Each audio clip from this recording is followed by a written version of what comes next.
The views expressed by our guests in the following video are solely the opinions of our guests and do not necessarily reflect the views and or opinions of the Ola 7 podcast show.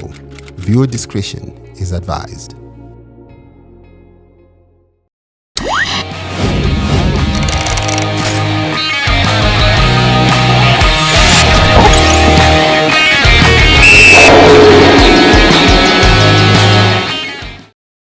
Hello and welcome to the Sportlight with Yvonne, Mangunda, and as usual we bring you a big sporting personality to talk about their journey, where they've been, where they are and where they see themselves in the future. Today is no different. I bring you another sporting personality, and this time around is somebody behind the scenes but also involved very much in local football. I'm talking about the newly appointed chairperson of the Zimbabwe Women's Premier Soccer League, Chido Chizondo. Yes. What do you say?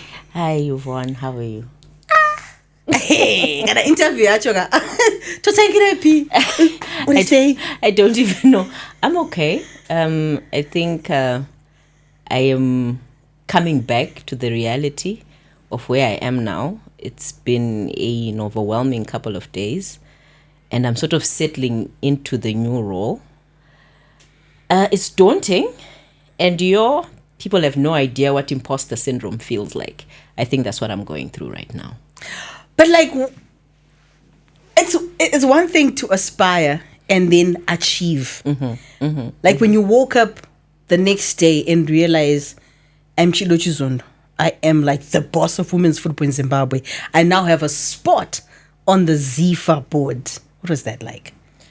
It was wild. I think we had an interview immediately after, and I was very numb, and then carried that numbness throughout the night. I woke up in the morning and I thought, I'm not sure. Honestly, I wasn't sure if this is where I should be. Like I said, imposter syndrome, like you don't belong. But then I said to myself, you need more time to gather your thoughts, to establish what it is that you personally want to achieve. So do you know what I did? I switched off my phone and I said I need to decompress. And today I feel a whole lot better. And I think I'm ready for the challenge. And it's a challenge. Honestly, I think you're very bold. Because the state in which Zimbabwean women's football is in, to take up that challenge, how long did it take you to make that decision to say, because you're obviously actively involved as the chairperson of Platinum Royals, right? Yes. So you know the issues. For me, I think initially, I've always loved football. You've known that. I think we've literally walked that journey together in different ways. And then I joined the women's side. And when I got there and I realized, we've got a lot of work. Initially, I had to put in the work from my end, establish the goals, and I think where they are now is a good positioning. They are contenders. It's up and down, but we're not ready for the league. There are certain things that we need to put in place for us to get to that place. And obviously, being a counselor on the Zimbabwe Women Premier Soccer League board, I realized there's a lot of housekeeping. I think the first time I joined, our first meeting was Pakaitwa Ku. And I was like, what did I walk into? And decisions had to be made, and it was the right decision, I think, for the ANC. We needed to begin taking ownership of the game, whichever way it happened. It was necessary. And I remember that afternoon, one of the councillors said to me, but you can put up your name for the chairperson. I was like, no, I'm still very green. And there is no impact that I will have at this stage. I think allow the process, and I'll be ready, and I'll be ready soon. And when I am, I will say that I'm ready. So we went into the league with its problems and its issues. And it wasn't easy. And sometimes you're a backbencher who makes so much noise, but without addition or value. And so at some point I then said, no, I cannot be that person. I cannot be the person who is screaming at the back and saying, do this, do that, why can I not be that change? So when the ZIFA elections came through, and I got so many calls, people saying, oh, are you vying for the vice president of ZIFA? It's an opportunity. I said, whilst it's an opportunity, it's a good opportunity, and I'll wish anyone who goes for it the best of luck. But for me, that's not the opportunity for me. I will not be beneficial at that level. I think I've always been the person who likes to do the groundwork. And it was important for me to go right to the bottom. And for me, the bottom is where we are as a league, where we put in the hard work. And hopefully our work is what will speak, not our faces and not our mouths, but the actual work on the ground. So that's when I decided this is where I need to be. And I wasn't apologetic about it. Those who met me around election period will tell you I boldly said, I did not go for the vice presidency because I want to go for the chairperson of the Zimbabwe Women Premier Soccer League. To a point where I was so, I'd say, I'm coming to the board, but I'm coming to the board back door. I'm not coming straight, but I'll certainly be there. And at least I'll carry what I need to carry from the Women's League directly to ZIFA. I'm just amazed because I'm one of those people that were telling you, why are you contesting for the big one and you're going to compete with somebody? Why not go for the vice president or for the board member? Because you might stand a bigger chance.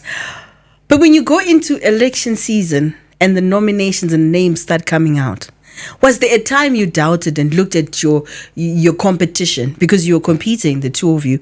Is there a time you said, but Chido?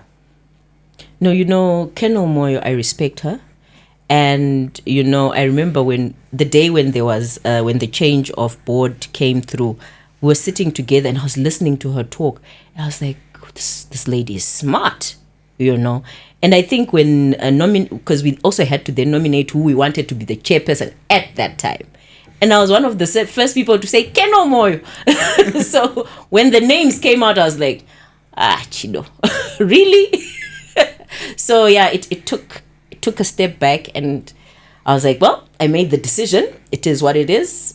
If you are going to one of the nation, kanawo, what I say? Hans kanawo, something. Typically, so that's what I did. Going against someone, one so powerful, so influential, who's also serving her time in women's football, it was exciting in a way, but also. I didn't want to wake up and see, what you were dreading. What I was going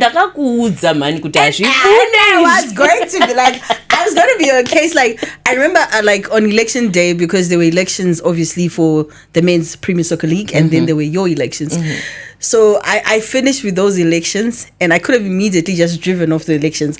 But in my head I was like, if she doesn't make it, so what will I say to her? What will I do? So I waited until I heard the results and only then did I go. Because I think maybe it's because of how the ZIFA elections went.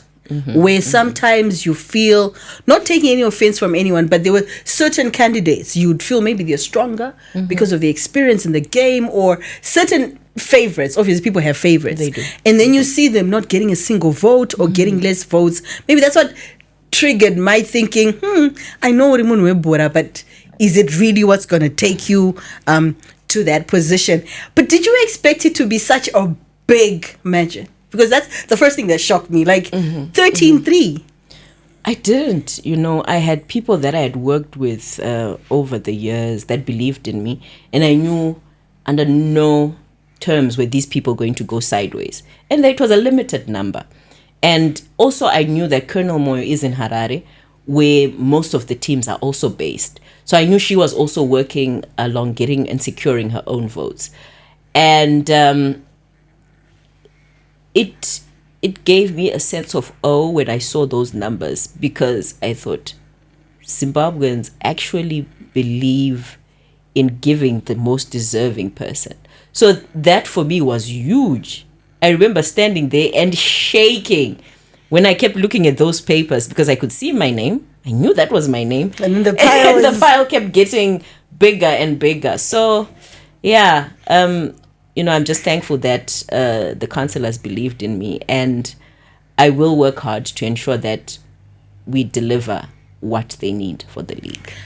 So do you think the experience you've had with the men's game will help you in your role? And also, what are the difference in the sort of challenges you have seen in the men's game compared to what you're going to tackle in the women's game? I think what I learned in the men's team was very valuable, especially valuable to edify the women's team. The challenges are the same. It is just the magnitude. The women's league is maybe 7-8 years behind, and we need to get at least 3 or closer, because I remember in 2013 there were still issues to do with sponsorships and clubs were struggling. But look at where we are now, with big hitters like Scotland, like Yada. You've got teams that are doing amazing things, and Moors, you're sitting there and thinking, sure. So, we always have a backstory at FC Platinum that I think what we got as FC Platinum at the time that we won the league is we had stepped up quite a bit, and then now clubs have caught on. So that's where you see the actual challenge with where we are all placed, even on the log table itself. So the challenges are the same. They're financial. Challenges are the same. It's structure. It's governance issues. And we need to get to that place where our own league starts being attractive enough. I know the Men's Premier League has Delta, who have been with them for the longest time. But if you look at the journey that Castle and the Premier League have had over the years, it's been tough, but they've consistently been there. They've realized the value that they get from the Premier Soccer League. If we can establish a relationship like that as a league, that will be perfect. We need someone who will actually start believing in us and saying, you know what, it is achievable, and what are the things that we need to do to fix our leagues. It's always, touch and go. We make mistakes, we improve, and importantly, it's for all our teams to meet our fixtures, because that's the biggest challenge. In the view of FIFA, our league is still graded as an amateur league, and those are the things we need to change. But they cannot happen if we still think we are amateur. We're professional, and that's how we should see ourselves. And looking back, let's go back. Let's go back. To No, we want to talk about where you grew up. Yes, you didn't think I was gonna float. Nah, that one. But now I think you're probably tired. Like, you're reading and thinking, at what point this is gonna talk about Umvukwes. But where did it all start? Where were you born? How many were you in your family? We're a very small family. We're only 3. I'm the middle child, the problem one, the one who never stays in one place. And I grew up in Chitungwiza, raised in Chitungwiza. Kuchitungwiza kunenyaya, especially in football. But yeah, and then I was obviously at Umvukwes, where we were at the same school. And I used to push. I was a basketball player, I was a tennis player. I played every sport that was available, but I excelled in basketball and tennis. So I think the passion for sport and speaking was really up there for me. I remember my mom would always call me Little Robert. But the reason she would say that is, do you not get tired of speaking? And I never did. I never did. And, I just carried that throughout my life. I remember high school, I was at Goromonzi High School, and I was in public speaking. And I was also playing sports there. It was basketball. The tennis I sort of let go of, but it was mainly basketball. Soccer, I wasn't really good at it. And I always say my mom is the one who beat the soccer right out of me. I can say this openly, because one time we went to a soccer match, and you know how these small people are. They get lost. And I think I got home around 8 in the evening. And yes, my mother had to beat that soccer right out. I think she warned my dad. She's like, you know what, my guy? If I ever see you taking this one to a soccer match, we have problems. So, sometimes we don't know the decisions that we make are based on certain experience. So I left soccer. But who knew many years later that I would find myself in the same journey? And I've been speaking about this over the past couple of weeks. I had a chance meeting. Please, it's a chance meeting with Honorable Chitando, the then chairman of Mimosa Mining Company. I was working for Buy Zimbabwe at the time. And I think we just finished the Buy Zimbabwe conference. And so after that, we sort of do care packages for our sponsors and our partners. And so I took a care package to Mimosa Mine. And then he said to me, young girl, I've got problems in Rishavane with the football club. I sort of just laughed. I thought, not a big deal. He's like, what would you think of going to FC Platinum? I was like, oh, FC Platinum, the money bags, the same people. I was like, yeah, I saw how the event happened and I believe you can add value. Go and think about it. I was like, oh, okay. Next thing, my boss at the time, Nyaradzi Wengwere, then said, I got a call from Mr. Chitando. This is what he entails to do. So do you think you can do it?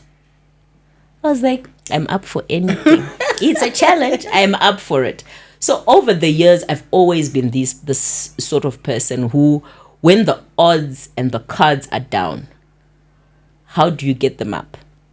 And that's how I ended up in football. That's how I joined FC Platinum. But you must have gone through something, because with women in football, if opportunities pop up, there's always people trying to speculate over how does such, like, it's easy for men to say, this encounter happened to me. With women, it becomes, who does she know? Who's she sleeping with? What's her connection? Did you face that? At FC Platinum, not necessarily. Maybe there were noises outside. But I think they were very guarded, or they guarded me so much when I joined. They ensured that I was so comfortable. I didn't even know there was noise around me.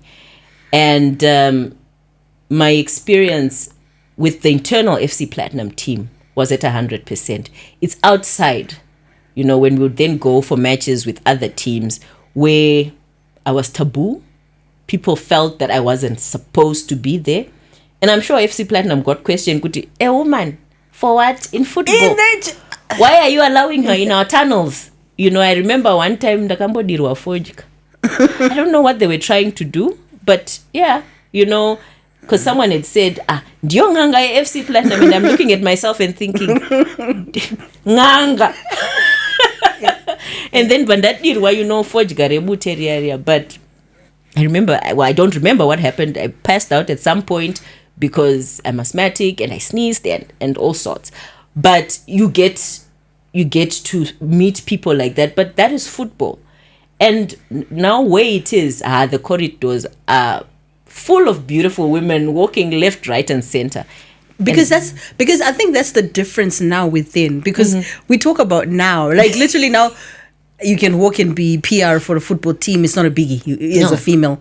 But Ira Atsugutaura about was like there were no women in any way involved in the technical setup or the support staff of a football team. But were there times you felt some type of way, especially when there's a loss? Is there times you sort of felt like, because I feel like with every team, Apaso Shaika and Marie very traditional about this is how we want things, where you sort of feel like they're probably looking at you and thinking, is it a right move having here in the changing? And they don't say it to you verbally, but when the sentiment is there, you can see it, you can feel it. But I think the important thing is the people at the back. Are they supporting you? Are they seeing you? And are they ensuring you're all in all those spaces? Because there were times when even the boys themselves at the time were not ready to speak to me because they thought wakandi moresa, wakataura neni, it meant they were going to lose. But it was okay. I kept saying, in good time. And surely in good time, One of the people who befriended me was the assistant coach, Daniel Veremu. He literally held my hand. He was like, okay, this is what we do here. Apa sis Chido, apa chimpomirai, vana vasatu vakwanisa kukutambirai. Apa sis Chido, fambai, it's okay. So, when you've got someone holding your hand, pamberi pako, it's easy. And even in media itself, I know I had Larry Moyo and Robson Sharuko literally holding my hand the entire time. They would wasumudza phone, even Petros wasumudza phone, Chido apa gadzirisa, So when you've got a support system of people who've been in the industry for so long reaching out to you, the confidence yamunozoona ndakuburitsa only came from the people around me. And I think it's a conversation sometimes people are not ready for. Like, I remember there's a journalist that approached me. It was like close to Women's Day, and they said, talk about your challenges in sport. And I said to them, I would choose to talk about how men around me have helped me. 100%. Because I think so many times we like to bash men and say they don't want us on the table, they don't give us opportunities, but there are men that are willing to put their head on the line. Because like your example, you're saying, I remember when I was at Dynamos and there was a whole debate. Dynamos is going into camp. Does Yvonne go into camp or not for the Independence Cup? And I remember Tondra Ndiraya was the coach then at Dynamos. He came to me and he said, straight up, Yvonne, we need to win this match for you, because if we lose, everybody will be like, some guys you came, you thought you're gonna win.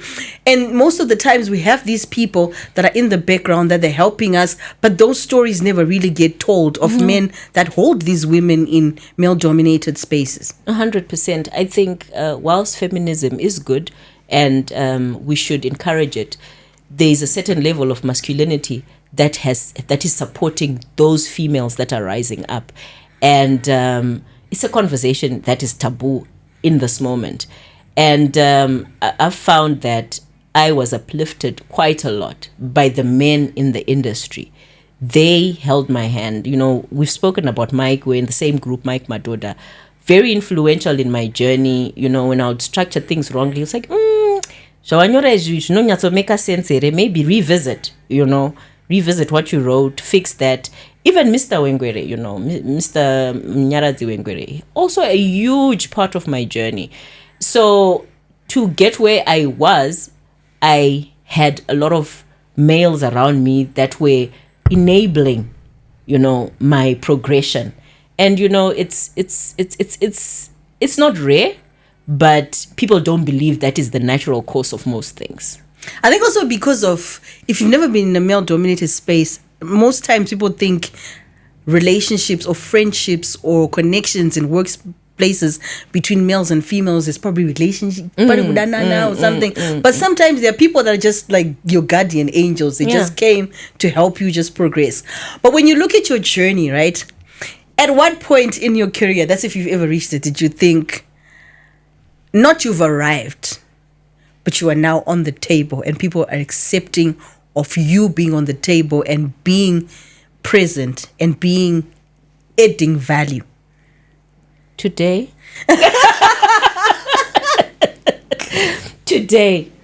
I'm telling you, today is when it's the first time I woke up. I've been offline the entire weekend. I woke up and I said, I am part of the table.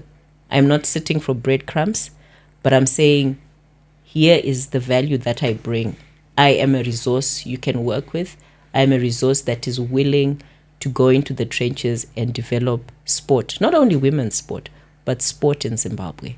So today is the first day that I felt I belonged. I told you on Saturday, I thought I'm an imposter. What am I doing here? But it's so funny. It's so funny you say that, because you carry yourself so gracefully. You when you get to a point where in the space of sports media, PR, where the youngsters then ask you for advice and you sort of become like the one anoziva, when in actual fact, maybe for you also have your own personal demons that you are fighting. It's true. There's a lot of work, especially in male-dominated industries. You mentioned earlier, people believe that you have to be in a relationship with somebody for you to succeed. So you always hold yourself back so that opinion doesn't override the work that you're doing. These relationships are organic. Initially, people are not keen because they also fear that manje ndikataura na sis Chido in this way, people are going to think we are going in a certain direction, you know. Then over time, they see you also holding back. They then come to you and you meet halfway. And when you do meet halfway, that is when the magic begins. That is when the work starts showing. So for me, it has taken me a while to be in this place. I am thankful and I'm grateful. And I can only hope that God continues to direct my journey.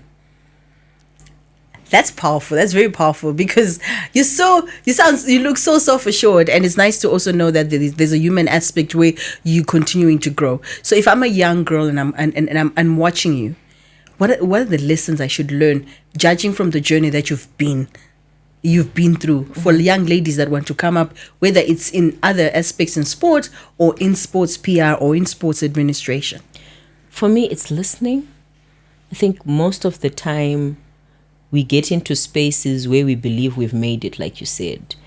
Being the first media PR person in women's football, I've made it. Just listen. Just be calm, listen. Listen from all directions. And where do I fit in? Where do I not? And it's okay to be rejected. It's okay. It's not like we don't have demons about rejection. We all do. Rejected so many times. We've been rejected so many times in our lives. But it's okay. Remember, we are God-directed. Everything, I cannot express the power that God has had in my own life, where I've lost so much. But I realize that in that loss, God had a bigger plan. And for me, this is the bigger plan. Listen to your family, listen to God, because He will direct you. And sometimes when you think it's lost, it's actually God saying, this is not for you, but I have bigger plans for you. And those bigger plans is what we are executing in our own way.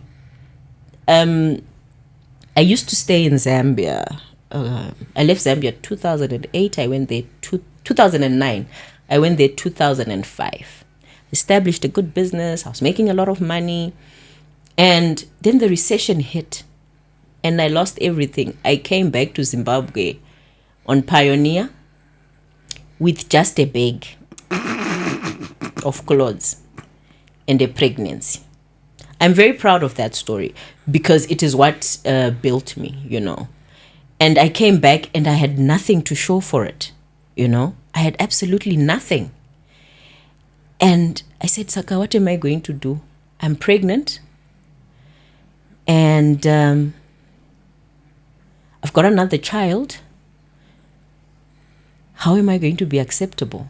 My family took me in. We started building from scratch. There's a lady that, if people will remember her for, it's for building other women up. Her name is Blessing Magenga. I think my journey was always in media. I just didn't know at the time, you know.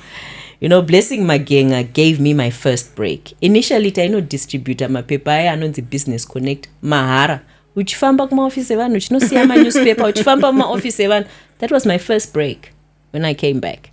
And from someone who was doing very well in Zambia to distributing newspapers was a lot. And then she said to me, but Mapepa, you look too smart for newspapers. I didn't tell her my story. I just said, if it's an opportunity, yekuti nditengere mwana wangu inonzichi formula, I'm going to do that. Whatever it is, if it's a $20, that is exactly what I'm going to do. I need that $20, you know. I said, but I have a newspaper, chaita. But I'm doing the SME Expo. I'm looking for sponsors and partners. And let's see how it goes. That was it. I started writing proposals for that SME.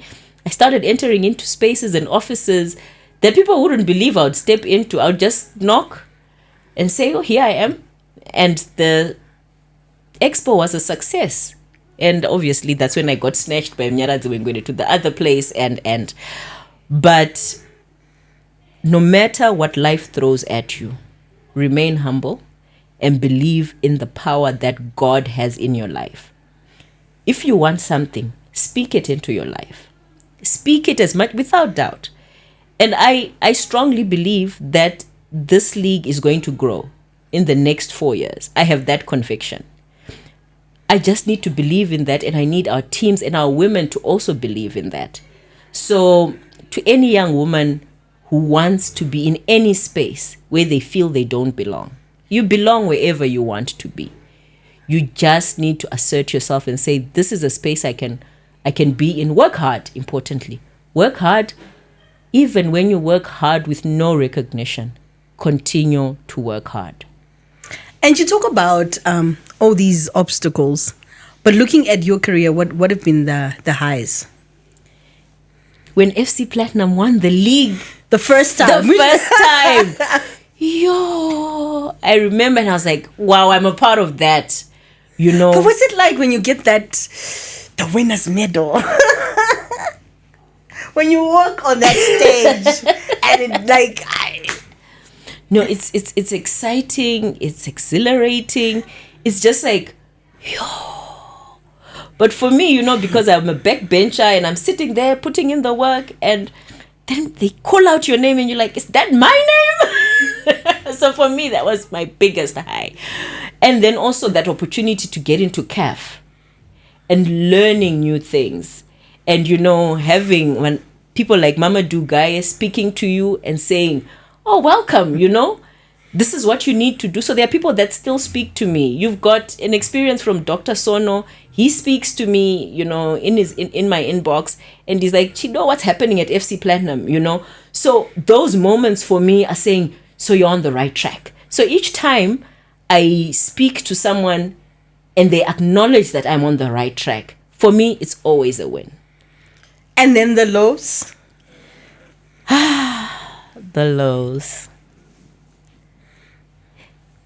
The lows build you up. They always do. You can't dwell on them, because once you do, you invest a lot of time in them. So there were lows that I experienced, especially post-COVID. There was a lot of building that we're doing, and there was a lot of, you know, people who then pulled the progress back. But then you say, okay, no, it's fine. Maybe the way I went about things was not necessarily the right way. How can I do things better? Do I need to take a step back? Which I obviously did. I think that was 2021 into 2022 and then 2023. But that is life. That is life in football. And especially when people think you're getting a big head, sometimes they need to pull you back. But it must be difficult, though, especially when you started to do PR. Mm-hmm. You're doing PR for a team in Zhishavani. Mm-hmm. Yes, they were labeled the money bags. Mm-hmm. Your gona kunenge kudada. I know you don't like that. No. You know, I've started to accept it. I've started accepting kugona kunenge kudada, because you know what? It is what it is. It is what it is. Because I remember, you know, would like the pure platinum play. Every time I posted kugona, no, that is like. But I guess you get to a point where you accept that we have worked hard. Mm-hmm, but I mean, initially when you started, right? Mm-hmm. This was not this era. Yeah. This was an era where Dynamos were doing well. Your Highlanders. And you obviously have your Giants, your Caps United. And the reputation there almost seemed like these are the guys who are using the money to try and penetrate the field. When you started out at FC Platinum and you're part of this branding and media and how the brand is reflected, what were the challenges you faced there, and how did you overcome this whole issue of even up to this day, there's still people who still will call you Anzi Anzi whatever, penalties, pure plastic play, and all that stuff. Yeah. So when I joined, that was the time that George Mawere became president as well. And what happened is the club sort of evolved into his personality. He's a calm individual, you know, you don't see him respond aggressively. He's always at the back thinking, strategizing. So it helped a lot. So it was now, how do we ensure that we reflect our president's personality through our own work? we may not be able to remove the tags that people had put on our brand, but we will surely show them who we are differently. And I think we took a back step. We're not in the public anymore. If we were in the public, it was structured. And also, that's when Platinum Holdings also came to life. And just that strategic thinking on who we are, where we want to be. And you know what? The league right now is not on the cards, but progressively it can be. So we had to put in that work and say, oh, okay, I think that year we were 7th on the log. And then we went for a strat session and we're like, guys, our reality is we're not as big as we want. Whilst the money is there, but where are we as a club? Yeah. And that took a lot of hard work. We then said, okay, so next year it's top 4. I remember Coach Norman Mapesa was a part of that process. And, he's so confident in what he's capable of. He's like, this we can do. And then next year I'll deliver that. And, when you see things happening the way someone has penned out, you're sitting there and you're thinking about, wow. And, so it's a combination of the backroom staff, the technical staff, and the administrators to get that going. So I think we're able to calm down and say, well, the money, and also money needs to be sustainable. Mm-hmm. We need to think of where we should be in the next 20 years. And there was a lot of work, and there's still a lot of work going on at FC Platinum. And please, I know this got nothing to do with the fact that this is your story, but I don't know if it's able to. A lot of people don't understand, to clarify the whole Mimosa, FC Platinum Holdings, and FC Platinum, what the setup is like. Oh, okay. So obviously Mimosa is the mining company, and they sponsored FC Platinum from the beginning. In 2014, the shareholders then said we would like to focus on our core business, which is mining. And we needed to think of a business that would ensure that football continues regardless. So FC Platinum Holdings was then established. So FC Platinum Holdings does labor broking. It also does hospitality services. And now we've moved to PPE production. So that's FC Platinum, which has been wholly sponsoring the football club from 2014. Mimosa is one of our clients. So I don't know if that clarifies. So Mimosa is a client, and FC Platinum then does the work and puts that money directly into football. It's a non-profit. It has a board of guarantors, not of directors. So the company itself does not declare dividends. Effectively, whatever profit that the holdings company makes is directly sent to sport.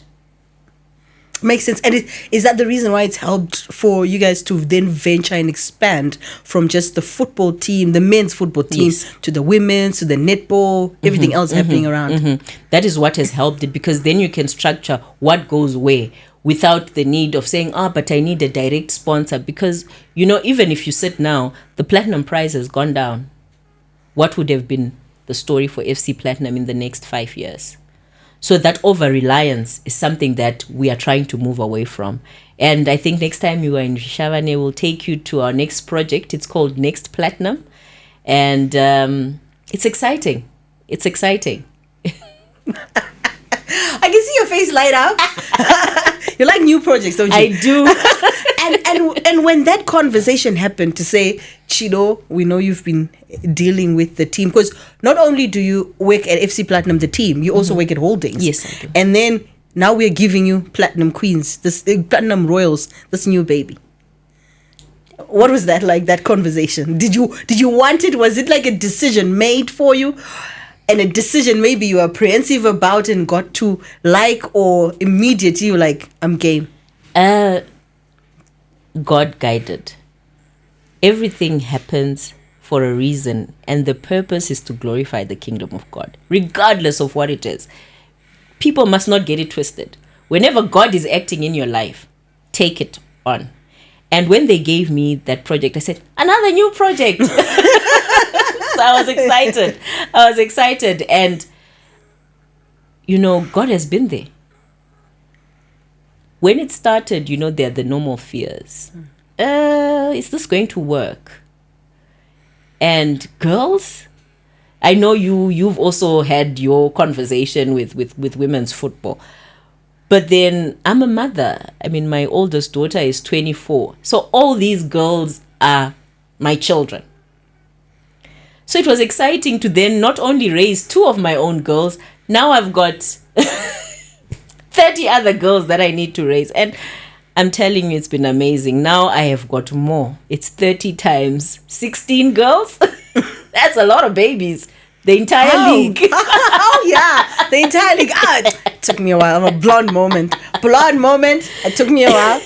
And then, I see how you literally, you don't realize this, but I was laughing internally when we were watching the game between FC Platinum and Moors. Mm-hmm. The way you speak about your girls. You speak about your girls the same way you speak about Tadiwa. Literally, you're like my girls, like your kids, And I remember there's even one time when I was watching a game at Hart Stadium and you guys were on the other side. You're like, no, I'm with my girls. I need to make sure my girls are. I'm like, the motherness comes out.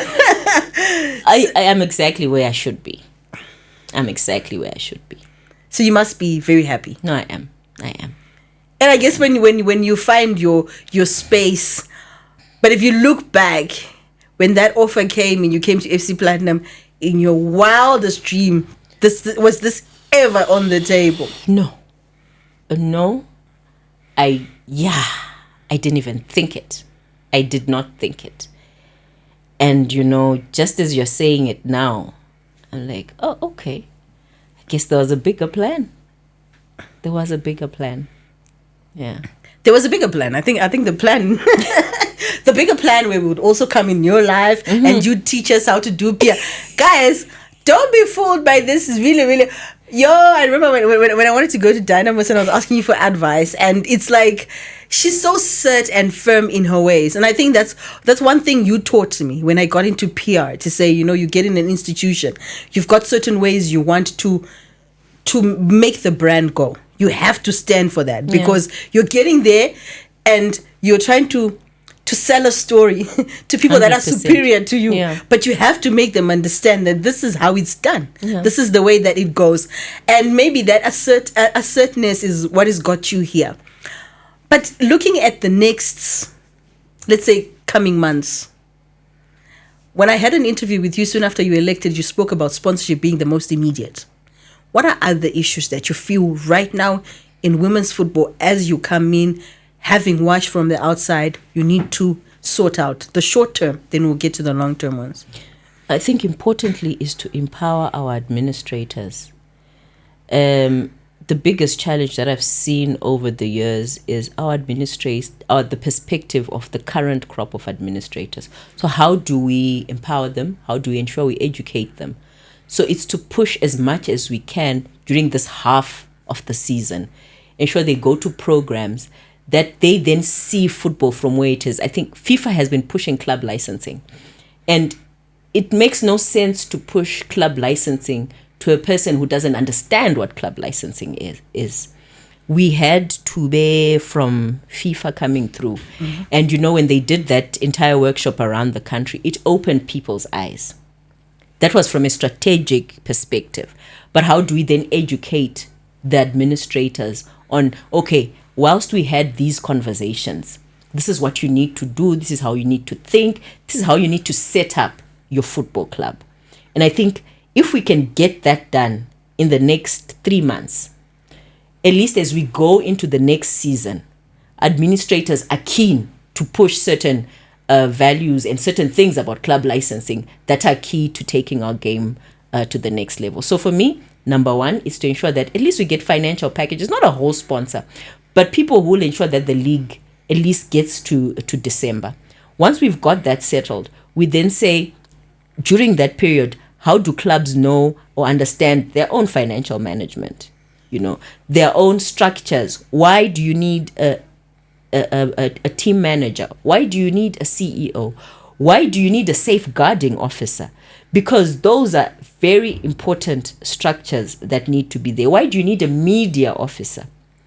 In the absence of those things being in place, topatinoona maclubs edu achita tuma issues ekuti they are not meeting fixture. But if you had a finance person on the ground, they are holistically thinking about the next fixtures. Hausi kutora mari muhomwe mako each day and saying, "I mari yegame." It will run out. It will run out. So importantly is to get that on the ground. Then, it's then managing whatever finances we get in the next season. There's a proposal that is going around. I think Netball was successful with it post-COVID. I think post-COVID, when they structured their league into a bubble setup. It's an option we should think about. Do we need to go fixture, Harare, Masvingo, Mtare? Is that feasible? With the resources we have, how can we make it compact to ensure that all teams meet fixtures and teams are comfortable? And also, you reduce the bill, even for the sponsor. You're then saying, we have a total of 5, 6, 7 games per year. So it's that thinking that as a league we're thinking of. So for me, those are the immediate wins. Do you think your future will be slightly, especially the immediate one, it'll be slightly easier for you to implement, having had such an overwhelming, astounding victory? Because now it's a reflection also maybe of what you were telling them and if they were buying it or not. I think so. People have been very receptive. I'll say the councillors are very receptive. What they want is change and functional change, because sometimes we'll speak of change and practically it can't be implemented. So we need to do small wins, little wins. And these are not big things that we're asking for. Let's just consolidate what we have as a league and say from there, what can we build on? Maima Gurauche's board put in a lot of work. So we're not starting from zero. We've got a platform, just having people start conversations on women's football. I'm sure people spoke of women's football in the past year and a half than they've ever in a while. So that win, and then a network around, the league is, including you. You always do that. Guys, I will tell you, this is what I was told even before she was elected. Whether you like it or not, you now belong to women's football. You'll be covering us. I will be covering you. What can I do when you have friends in powerful places? So the network is very important, and that will support the wins that we hope to achieve. Yeah, all the best. You got a huge task, but you're up to it. We do. You're up to it. No, I'm ready for it. It's not like it won't come with its own obstacles and things that may not necessarily go right. But what is important is what is the goal at the end. Regardless of the work that goes on the ground, the things that we may not win on, the things that we will successfully win on, is the ultimate goal reachable? If it is, there's nothing that can stop women's football from elevating to levels that Zambia, Malawi, South Africa, Nigeria are reaching. I mean, the future is bright for women's football. We just need to believe that we can do it.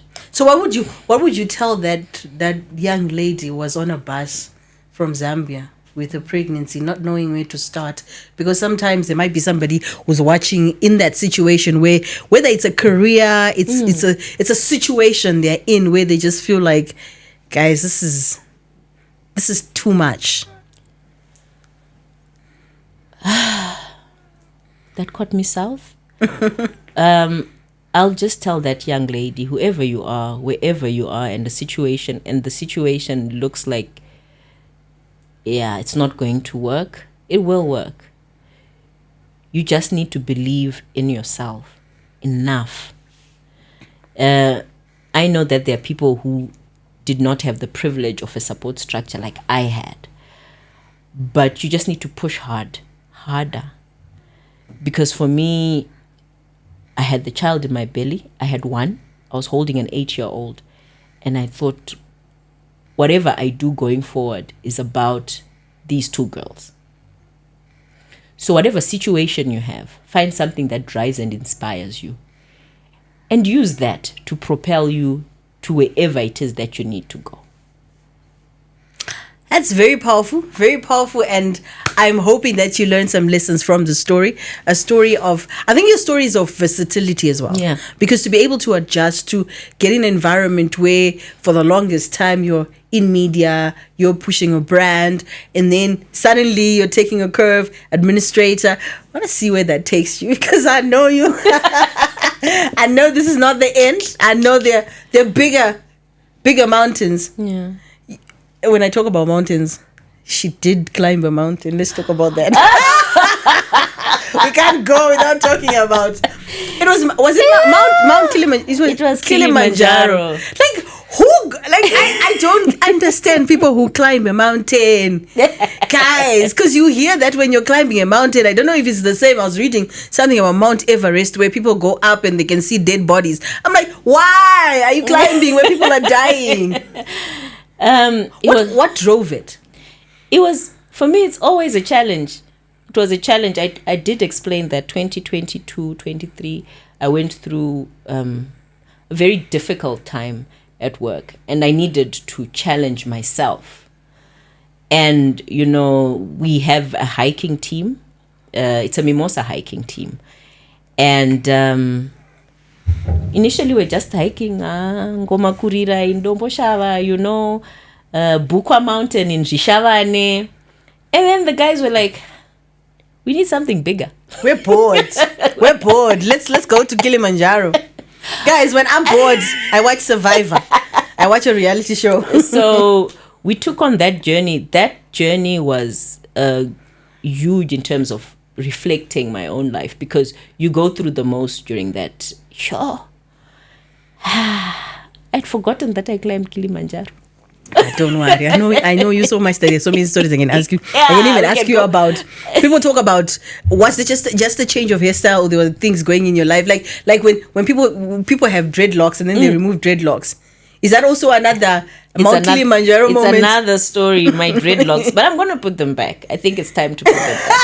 It's time for the Rasta girl to come back. The Rasta girls to come back. Oh, I was getting used to the weave girl.